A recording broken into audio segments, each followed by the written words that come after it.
Hello friends. आज हम पढ़ने वाले हैं क्लास 12 का first chapter the last lesson. तो इस वीडियो में मैं इसका फुल हिंदी एक्सप्लेनेशन करने वाली हूँ। लाइन बाय लाइन हम चलेंगे, डिफ़िकल्ट वर्ड्स हुए, पूरा एक्सप्लेनेशन लाइन बाय लाइन आपको मिल जाएगा। इस चैप्टर का एक ऑडियो बुक वर्जन जिसमें पूरा लेसन एक साथ पढ़ा हुआ है without explanation, just the lesson, वो भी इस चैनल पे अवेलेबल है, जिसका लिंक मैं आपको डिस्क्रिप्शन बॉक्स में और कमेंट बॉक्स में दे दूंगी।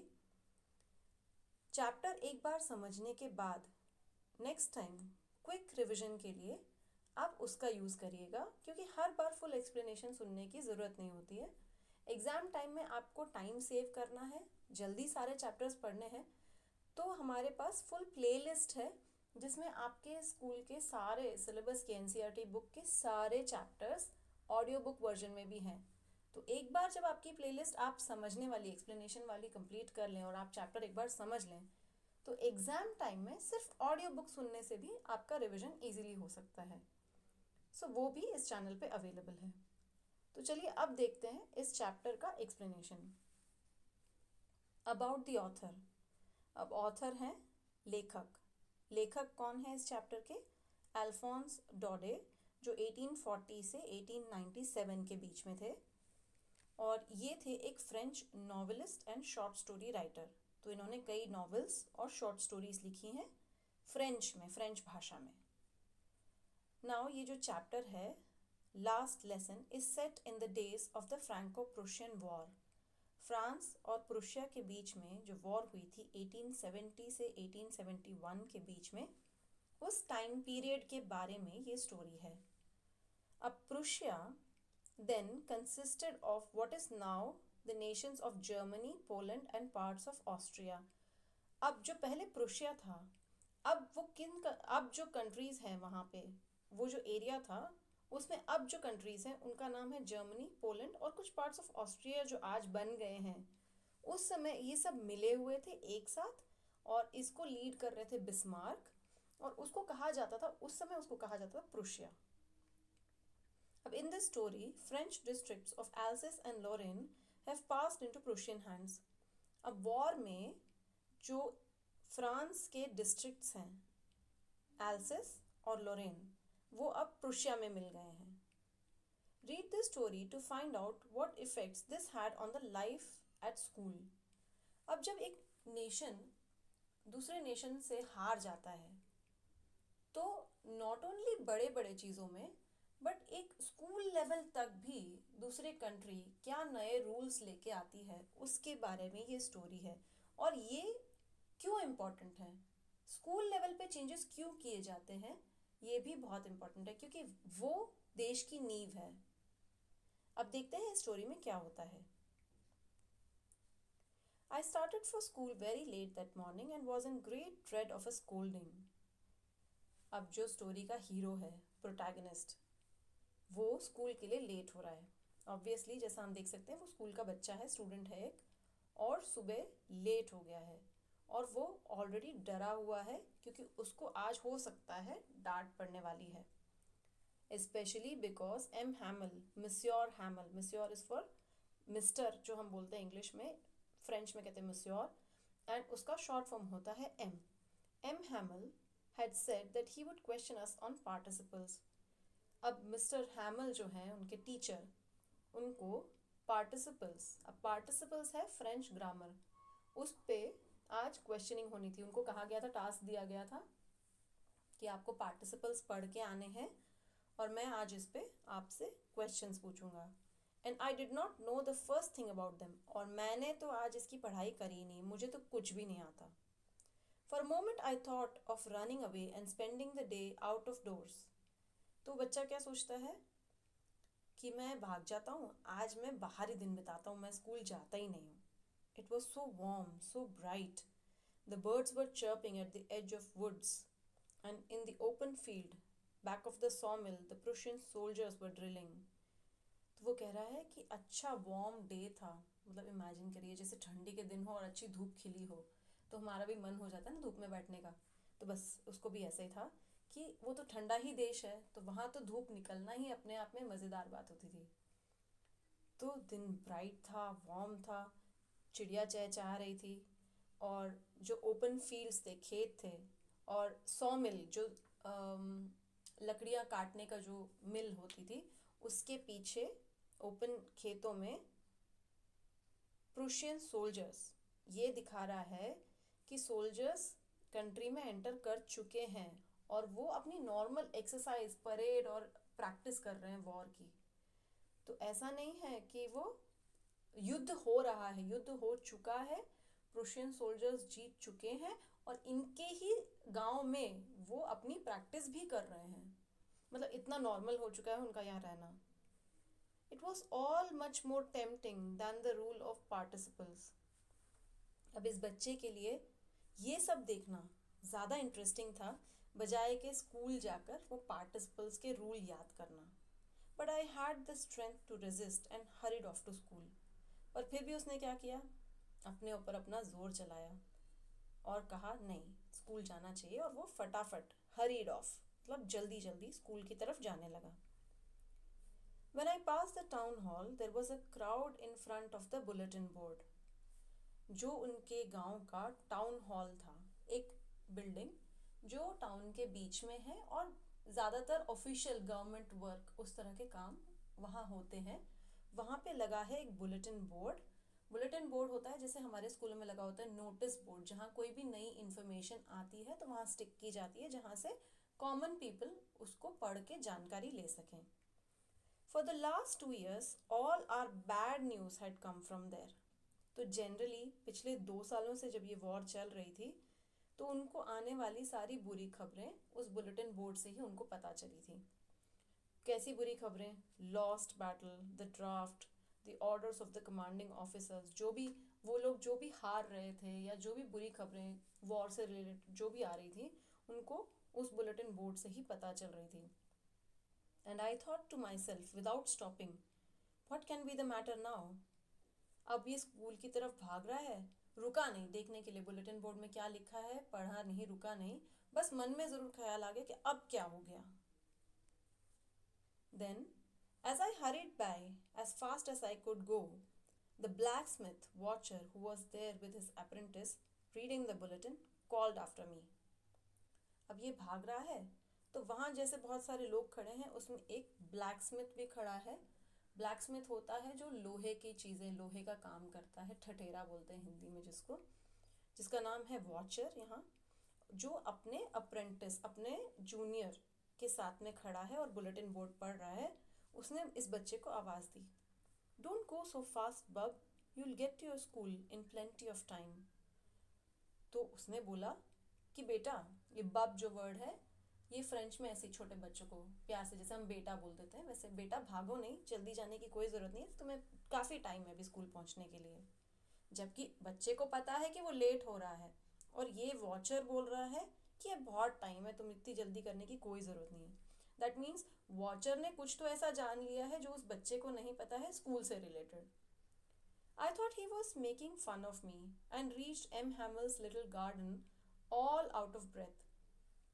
तो बच्चे को लगता है ये तो मजाक उड़ा रहा है मेरा, मैं लेट हो गया तो मेरा मजाक उड़ा रहा है, और वो जल्दी जल्दी भाग के मिस्टर हैमल के गार्डन तक पहुंचता है। तब तक उसकी सांस फूल रही होती है, इतना तेज भाग के आया होता है वो। Usually when the school began there was a great bustle which could be heard out in the street, the opening and closing of desks, lessons repeated in unison very loud with our hands over our ears to understand better, and the teacher's great ruler rapping on the table.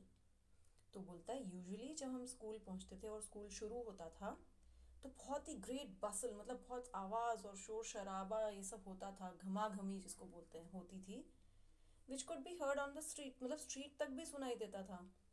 तो बच्चे desk खोल रहे हैं, बंद कर रहे हैं, एक साथ सब बच्चे साथ में लेसन्स रिपीट कर रहे हैं। और उनके स्कूल में देखिए एक टेक्निक सिखाई गई कि आप अपने दोनों कान बंद कर लें और ज़ोर ज़ोर से अपना लेसन बोलें, जिससे आपका ध्यान आपके लेसन पे ही रहेगा, भटकेगा नहीं।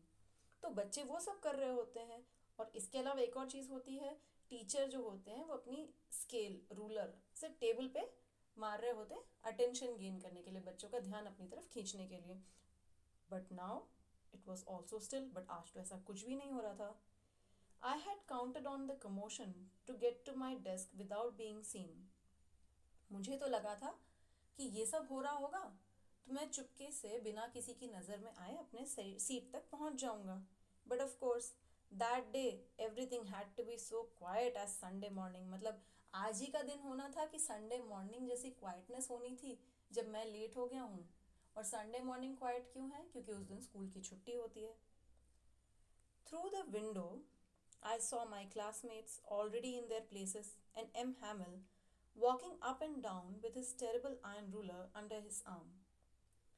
मैंने विंडो में से देखा तो मेरे सारे क्लासमेट्स आ चुके हैं और अपनी अपनी जगह पे बैठे हुए हैं और एम हैमिल जो है क्लास में चल रहे हैं अपना आयरन का रूलर लेकर, अपनी बड़ी सी स्केल लेकर, लोहे की scale.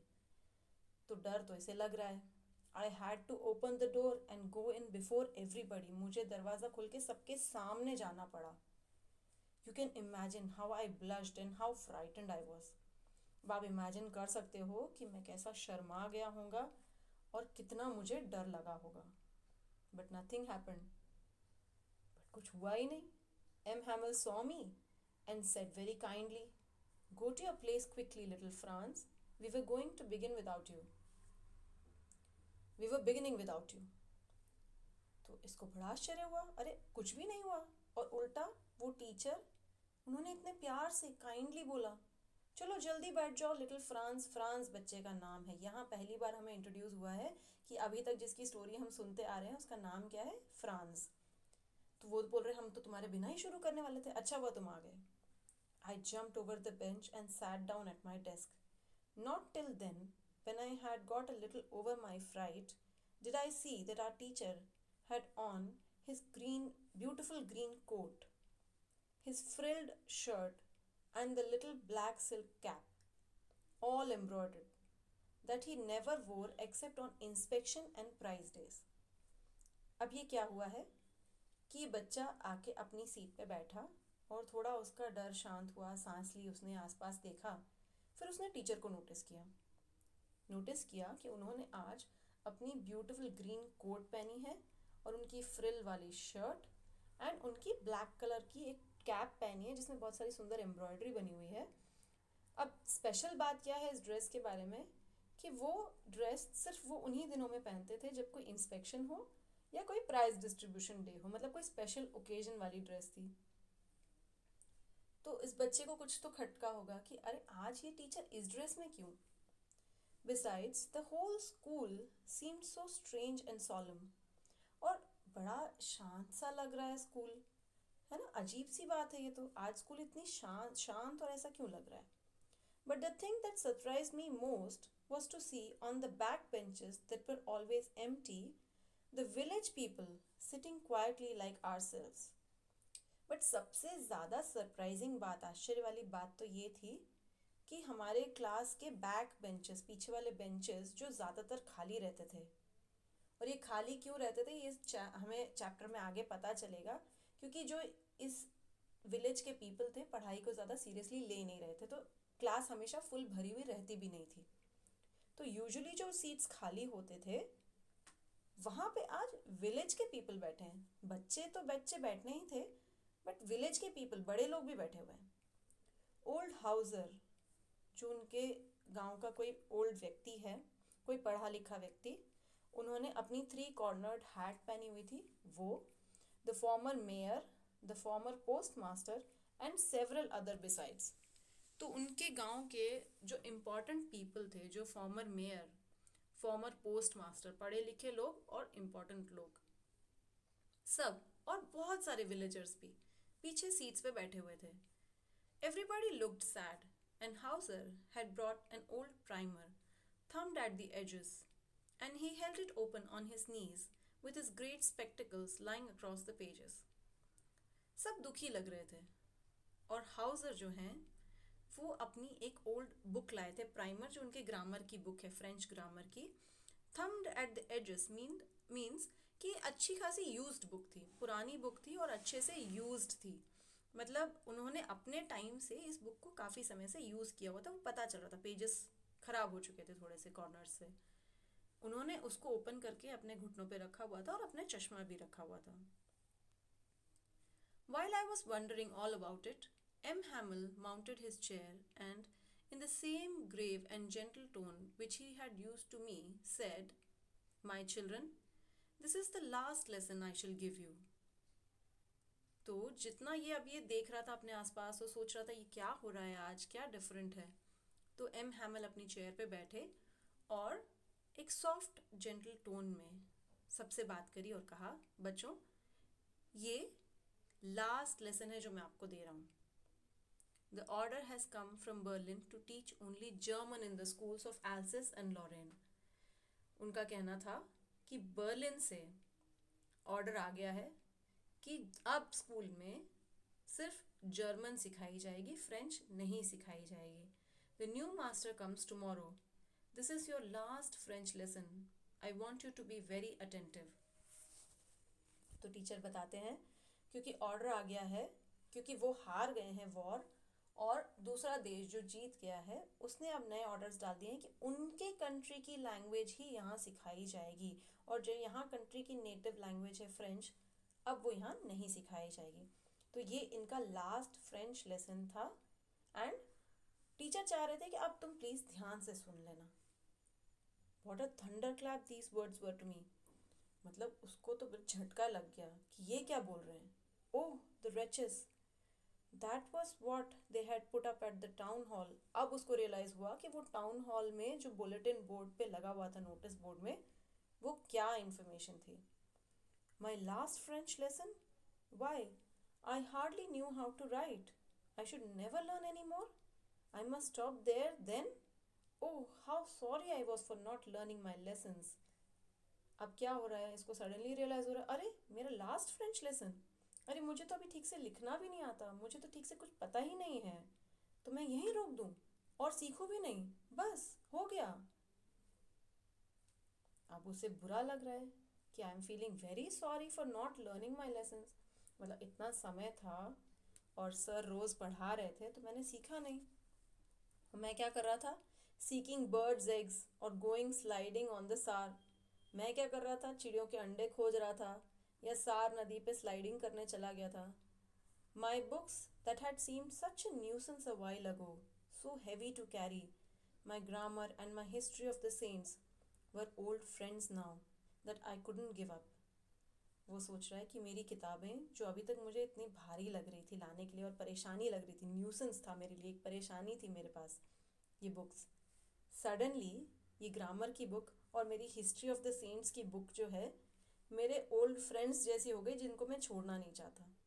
And M Hamel too, the idea that he was going away, that I should never see him again, made me forget all about his ruler and how cranky he was.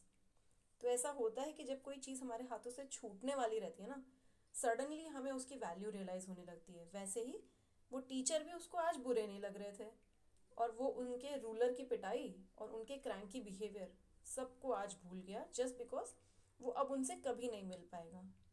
Poor man, it was in honour of this last lesson that he had put on his fine Sunday clothes. तो अब उसको समझ में आया, उन्होंने अपने fine Sunday clothes, Sunday में वो लोग स्पेशल क्लोथ्स पहनते हैं मास में जाने के लिए चर्च में, तो वो क्यों पहने थे।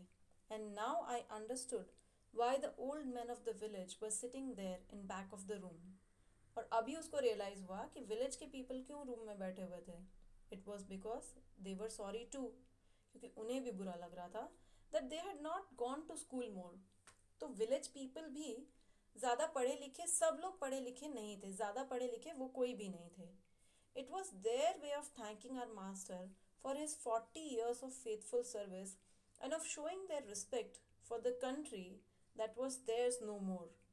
सो यहाँ दो चीज़ों के लिए उनको बुरा लग रहा था और उसके लिए वो स्कूल में आए थे। वन, वो अपने मास्टर को थैंक यू बोलने आए थे जो 40 साल से इस स्कूल में मास्टर थे, टीचर थे, 40 सालों से वो अपनी एक लॉयल फेथफुल सर्विस यहाँ के लोगों को दे रहे थे। ऑल्सो वो अपनी कंट्री को भी रिस्पेक्ट, अपनी तरफ से एक रिस्पेक्ट देना चाह रहे थे जो अब उनकी नहीं थी। While I was thinking of all this, I heard my name called. It was my turn to recite. जब ये सब वो सोच ही रहा था कि सडनली उसको सुनाई दिया, उसके टीचर ने उसका नाम लिया और बोला कि अब तुम्हारी बारी है. What would I not have given to be able to say that dreadful rule for the participle, although very loud and clear and without one mistake. वो सोच रहा है कि काश मुझे वो पार्टिसिपल्स आते और मैं बिल्कुल लाउड एंड क्लियर वॉइस में उसको विदाउट मिस्टेक एक बार में सुना पाता. But I got mixed up on the first words and stood there, holding on to my desk, my heart beating and not daring to look up. पर ऐसा हुआ नहीं क्योंकि पढ़ाई तो उसने की नहीं थी. तो फर्स्ट वर्ड्स पे ही मिक्सअप हो गया, वो भूल गया और चेयर को अपने डेस्क को पकड़ के वो खड़ा हो गया सर झुका के. वो ऊपर देखा भी नहीं, टीचर की तरफ आंख मिला नहीं पा रहा था क्योंकि उसको याद नहीं था और डर था कि डांट पड़ने वाली है. I heard M Hamel say to me, I won't scold you little Franz, you must feel bad enough. लेकिन टीचर आज डांटने का उनका भी मूड नहीं था.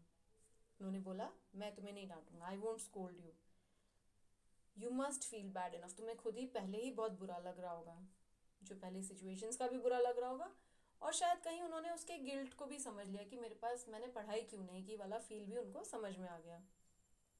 तो उन्होंने बोला कि मैं नहीं डांट रहा हूँ तुम्हें.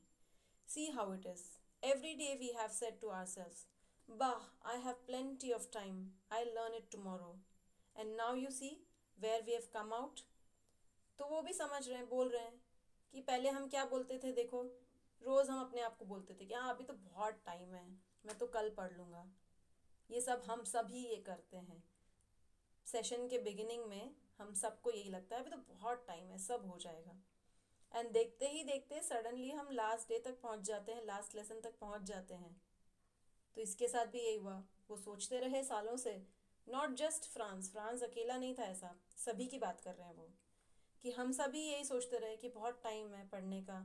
लेकिन देखो आज हम कहाँ बोल गए, पहुँच गए, हमारी सिचुएशंस कितनी बदल गई हैं और जो चीज़ हम आराम से कर सकते थे अब वो हमारे से हाथ से छीन ली गई है. Ah, that's the great trouble with Alsace, she puts off learning till tomorrow.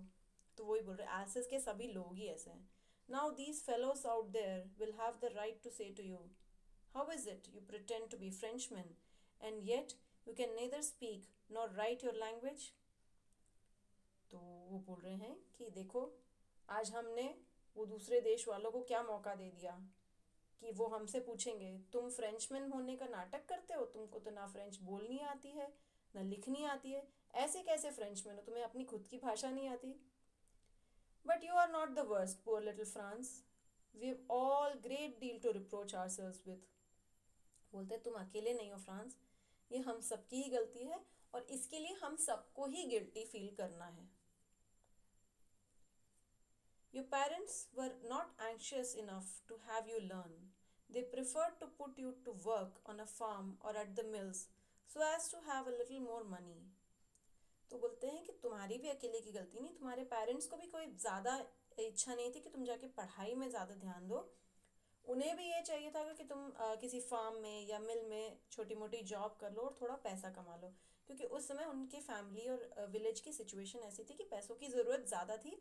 तो उन्होंने पैसों की ज़रूरत को देखते हुए बच्चों को भी काम पे लगाया और पढ़ाई को थोड़ा बैक सीट पे डाल दिया.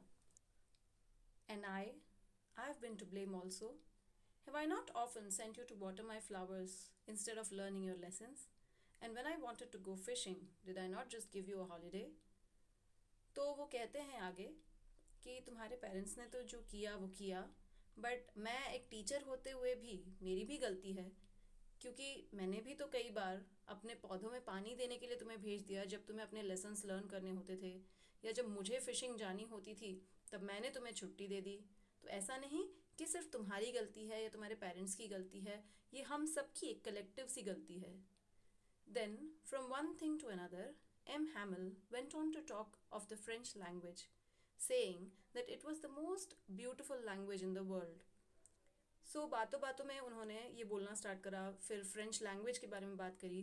तो उन्होंने बताया कि कैसे फ्रेंच लैंग्वेज दुनिया की सबसे ब्यूटीफुल लैंग्वेज है उनके हिसाब से, the clearest, the most logical, that we must guard it among us and never forget it. तो उनका कहना ये था कि जो फ्रेंच लैंग्वेज है बोलने में सबसे क्लियर और सबसे ज़्यादा लॉजिकल लैंग्वेज है। एंड उन्हें अपनी भाषा को हमेशा संभाल के रखना है और इसे कभी भूलना नहीं है। Because when a people are enslaved, as long as they hold fast to their language, it is as if they had the key to their prison. उनका कहना ये था कि भले हम आज गुलाम बन जाए किसी और देश के, लेकिन जब तक हमारे पास हमारी भाषा है वो हमारे आज़ादी की चाबी की तरह है, तो हमें हमारी भाषा को हमेशा याद रखना है। Then he opened a grammar and read us our lesson. फिर उन्होंने ग्रामर पढ़ाना स्टार्ट कर दिया।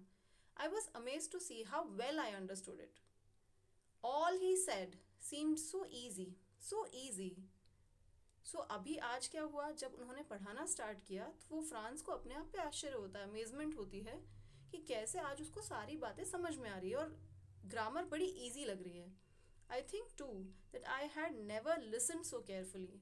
और उसका रीज़न जो है इमीडिएटली उसको समझ में आ जाता है खुद ही कि आज तक उसने कभी ध्यान से सुना ही नहीं था। And he had never explained everything with so much patience. Teacher ने भी आज तक कभी इतनी शांति से पेशेंस से समझाया भी नहीं था। सब अपनी अपनी लाइफ में एक रोबोटिक मोनोटोनस तरह से जी रहे थे। टीचर 40 साल से पढ़ा रहे थे तो वो उनको पढ़ाने की आदत पड़ चुकी थी, वो अपने तरीके से पढ़ाते रहते थे। बच्चे भी क्लास में ग्रामर में ज़्यादा इंटरेस्टेड नहीं थे तो सुनने में ज़्यादा ध्यान नहीं देते थे, इसलिए जो भाषा एक्चुअली ईजी थी, ब्यूटिफुल थी, वो भी उन्होंने लर्न करना मिस कर दिया। It seemed almost as if the poor man wanted to give us all he knew before going away.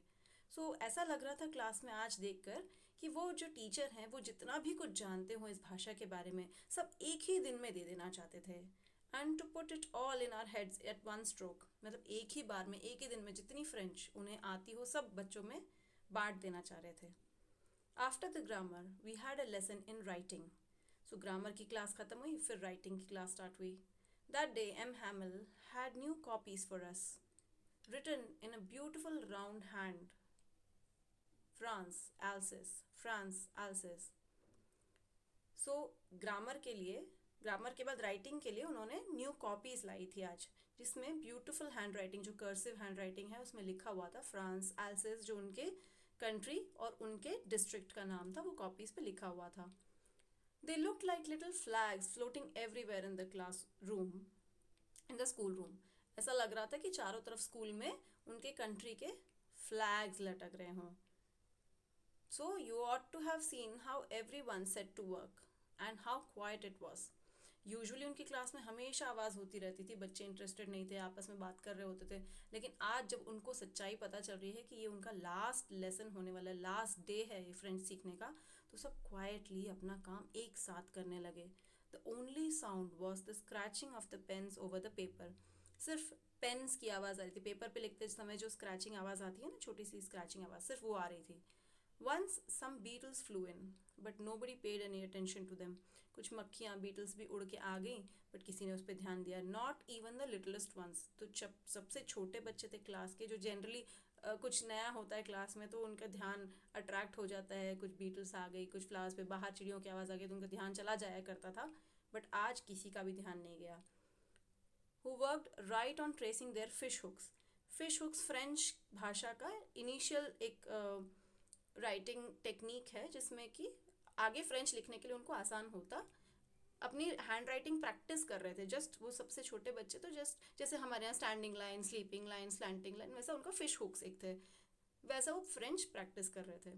On the roof the pigeons cooed very low. जो ऊपर छत के ऊपर पिजन्स बैठे थे उनकी भी आवाज़ बड़ी धीमी सी आ रही थी। And I thought to myself, will they make them sing in German, even the pigeons. तो बच्चा है, उसकी इमेजिनेशन में क्या क्या नहीं आता, उसको लग रहा है कि क्या ये जर्मन्स जो है जिन्होंने अब हमारे देश पे कब्जा कर लिया है, जो अब हमें कह रहे हैं, हम बच्चों को कह रहे हैं कि तुम अब सिर्फ जर्मन में पढ़ोगे, क्या वो पिजन्स को भी जर्मन में गवाएंगे? क्या पिजन्स, चिड़ियों को भी अब वो फोर्स करेंगे कि वो उनकी भाषा में गाएं? Whenever I looked up from my writing, I saw M. Hamel sitting motionless in his chair and gazing first at one thing, then the other. तो ऐसा हो रहा था कि टीचर की तरफ जब उसने उठा के देखा, सर उठाया राइटिंग में से और देखा टीचर को, तो वो ऐसे ही सिटिंग मोशनलेस, मतलब बिल्कुल हिल नहीं रहे थे, एक चेयर पे बैठे होते और उनकी नज़रें कोई एक चीज़ को देख रहे थे, फिर दूसरी चीज़ को देख रहे थे, अपने क्लासरूम की चीज़ों को देख रहे थे, आसपास की चीज़ों को वो चाह रहे थे जितना अब्जॉर्ब कर लें, जो ये मोमेंट था उसको अब्जॉर्ब करने की कोशिश कर रहे थे, क्योंकि ये आज उनके पास आखिरी दिन था इन चीज़ों को देखने का. As if he wanted to fix his mind just how everything looked in that little school room. मतलब आज एक बार वो याद रख लेना चाह रहे थे अपने आसपास के एनवायरनमेंट को कि ये कैसा दिखता था. Fancy, for 40 years he had been there in the same place, with his garden outside the window and in the class in front of him.